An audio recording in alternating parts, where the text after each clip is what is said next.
E hoje a gente tem bastante coisa, cara. Estão perguntando do aumento dos jogos, exatamente, consoles também. A gente tem diferença de IPC, como é que fica com esse negócio do SSD de console, cara? 8K vai emplacar? Cara, tem bastante coisa aqui, então vamos tirar dúvida da galera. Tá começando, responde aí, God.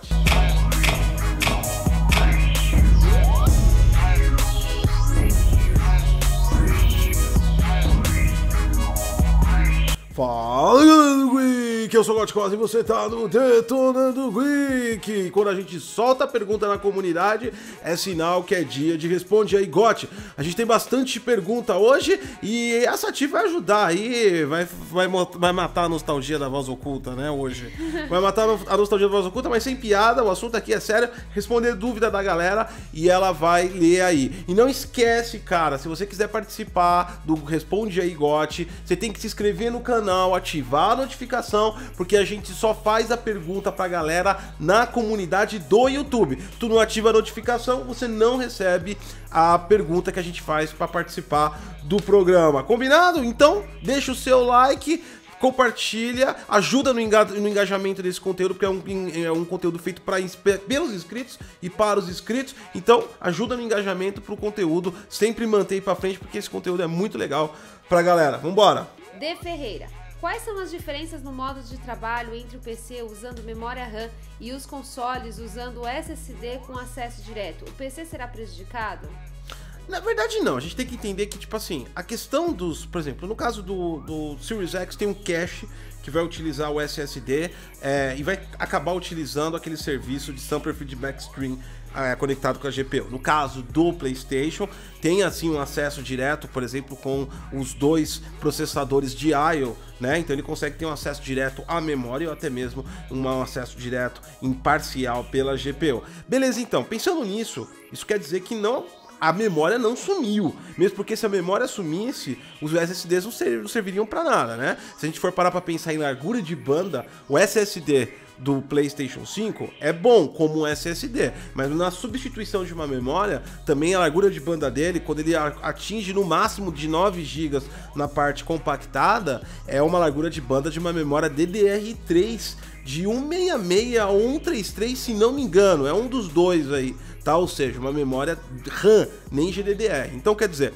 não é bem assim que funciona. Então a gente tem que entender que os SSDs vão auxiliar nesse processo de despejo, de tráfego de memória. Os consoles utilizaram estratégias com seus SSDs, sim, só que eles são paliativos, né? Eles não é um componente fixo, né? O PC tem memória RAM, né? E isso deve aí começar as empresas utilizarem mais essa memória RAM, caso forem tentar fazer uma migração ou forçar alguma coisa pra galera comprar SSD. No entanto, e se isso for acontecer, a gente não consegue prever agora. Por quê? Porque a gente está no processo de interpolaridade. Interpolaridade é o passado e o futuro, né? E a malha de PC não foi discutida com ninguém.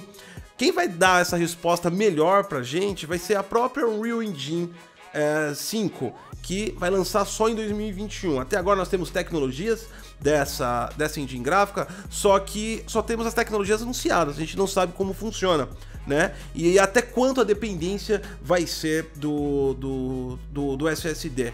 Com certeza absoluta não vai ser um impacto tão grande e as empresas não devem fazer alguma migração tão absurda assim. Precisa levar em consideração que a Intel acabou de lançar sua 10ª geração com PCI Express 3.0. Mesmo que o cara com Intel quisesse o SSD mais motherfucker do planeta Terra, ele acabaria não conseguindo porque ele precisaria de PCI Express 4. Então, o cenário de PC na nova geração ainda está se construindo. Nós temos novas GPUs chegando aí e muitos processos que são hoje de CPU e até mesmo gargalos que podem acontecer na memória possam ser transferidos. Então pode ser uma estratégia de hardware também fazer uma transferência. A gente está chegando com componentes de inteligência artificial em GPUs também. Ou seja, o PC não está avançado na informação da mudança como tá os consoles. Porque os consoles foram anunciados. O PC ainda não anunciou as novas tecnologias dele para o ano que vem, que aí seria a nova geração, então a gente não tem como responder. Por enquanto, eu acredito que fique calmo, tá? Não fique tranquilo com o seu PC, quem tem PC não deve ter maiores modificações, pelo menos daqui até o final do ano, com o anúncio das novas tecnologias. Aí de lá eu acho que todo mundo vai conseguir ter uma diretriz para onde vai o mundo de PC. Mas por enquanto, a memória RAM vai segurar todos os jogos que forem lançar até 2022, vai rodar nas arquiteturas sem nenhum problema, não precisa se preocupar. Shaq Melo.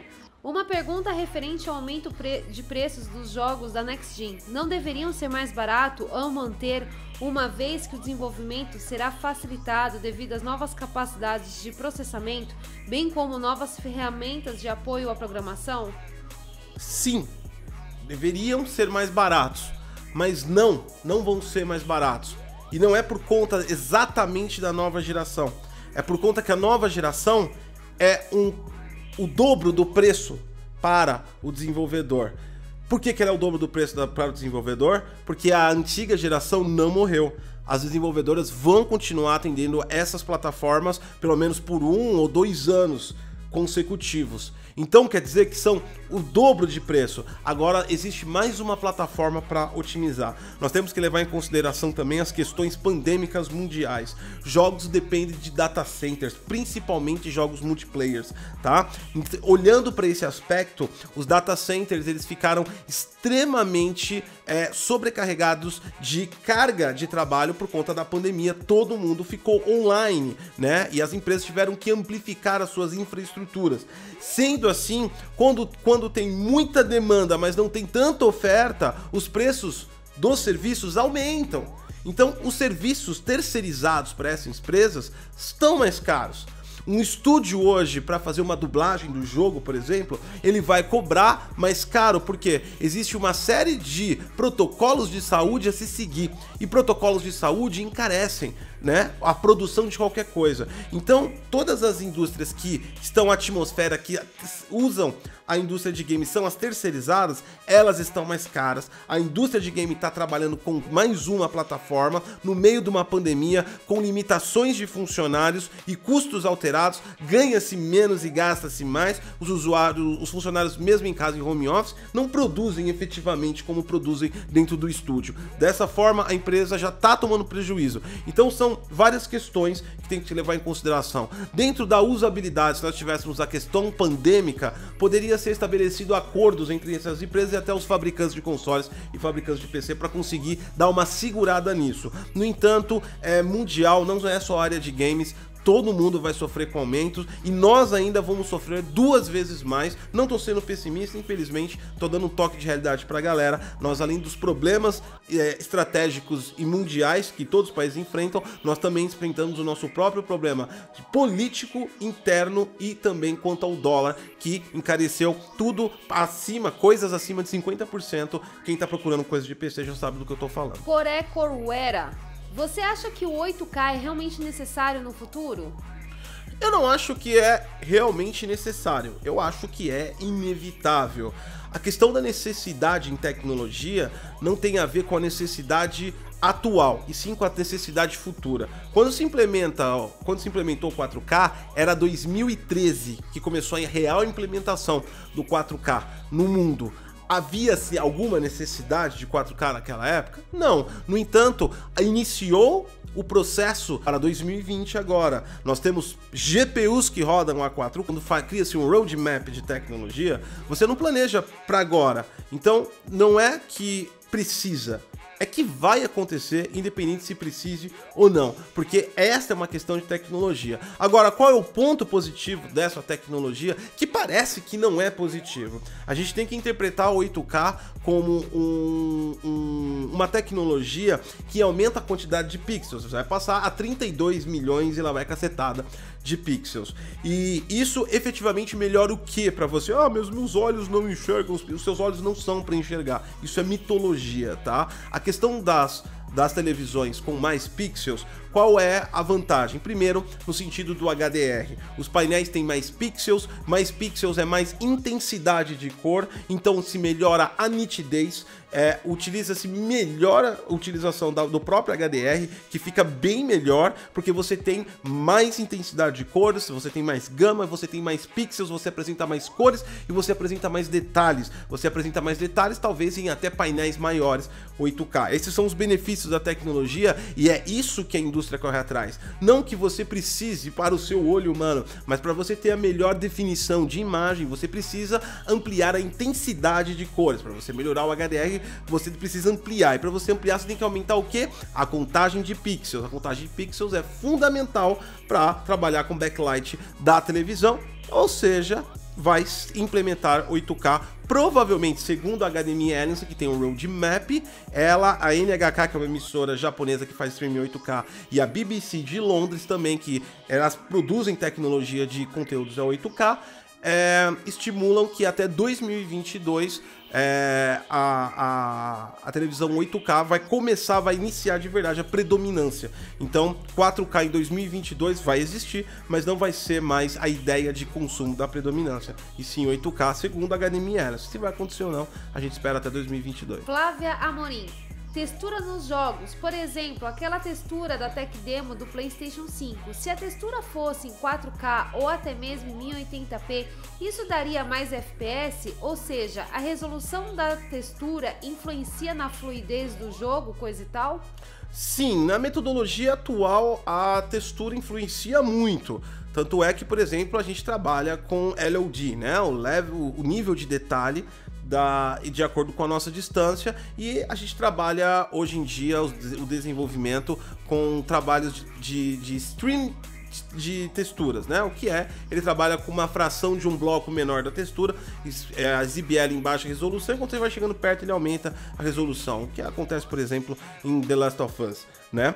Beleza, então. No entanto, é difícil afirmar que se trabalhássemos com texturas inferiores com a tecnologia Nanite que foi apresentada pela Epic na Unreal Engine 5, nós estaríamos realmente ganhando alguma coisa. E por que eu digo que é difícil? Porque Nanite, que é a tecnologia que você coloca as malhas e você trabalha com os processos e também com texturas de altíssima resolução, ela foi apresentada, mas ela ainda não foi explicada.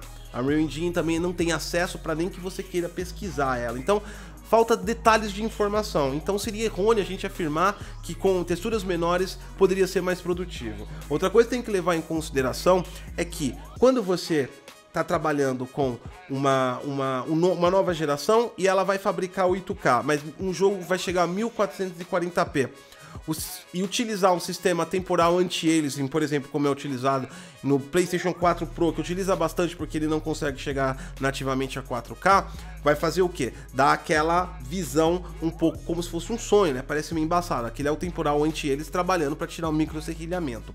Você não pode colocar isso numa geração. Então como é que você vai colocar numa nova geração 1440p sem a pessoa ter a percepção muito grande que não está trabalhando numa resolução nativa? Você aumenta a contagem de pixel da textura. Você coloca uma textura com maior resolução do que a resolução de saída. Dessa forma, quando se esgarça, o trabalho do temporal anti-aliasing não precisa ser tão grande, porque os pixels estão muito juntos. É uma técnica muito parecida, e ouso dizer que deve ter alguma referência de DLSS da NVIDIA, que é a parte de aprendizado profundo da NVIDIA, que ela pós-processa, então ela cria super samplings, ou seja, texturas maiores do que o tamanho da malha para enganar os seus olhos de que aquilo está na resolução nativa, e na verdade muitas vezes não está, né? E isso mesmo foi afirmado por Tim Sweeney, que a ideia dele é trazer mais coisas que seus olhos podem ver para você não perceber aquilo que está faltando. Essa foi a ideia da Unreal Engine 5. Vendo por esse prisma, faz sentido utilizar o 8K e sacrificar até o FPS para que a pessoa tenha melhor visualização, né? Mas a gente tem que esperar para ver a Epic Games se pronunciar como funciona de verdade Nanite, pra gente saber se é funcional ou não, ou se pode ter otimizações. E se puder ter otimizações, tem que lembrar que eles falaram que é possível você usar até 8K da textura, não necessariamente que é obrigatório. O desenvolvedor quiser fazer um trabalho bem melhor com o seu jogo, vai continuar fazendo aquela otimização mão a mão e também utilizando as novas tecnologias. Eu acredito que as empresas não vão comprar todas as ideias assim, como nós consumidores não compramos, os desenvolvedores também não são estúpidos. Alisson, se colocar o SSD do PS5 no Nokia tijolão, ele se transforma em um iPhone? Não, um iPhone ele não se transforma, mas vai ser a arma de defesa pessoal mais rápida do mundo. Pode ter certeza absoluta. Vai ser o SSD, vai ser um tijolo, arremesso na cabeça do bandido, vai ser eficientemente rápido. Espero ter respondido todas as dúvidas da galera. Muito obrigado pela participação de todos. Semana que vem tem mais. E amanhã não esquece, 8 horas da noite tem Tech Live do DG, tá? 3 horas de duração, 7, 8 horas da noite, por aí. E hoje também tem uma live para membros do canal. Corre lá, que vai acontecer a qualquer momento, talvez às 9. Enfim, quando a gente terminar de editar esse vídeo aqui. Então obrigado a todos, sou o Gotcose. Deixa o like e até a próxima.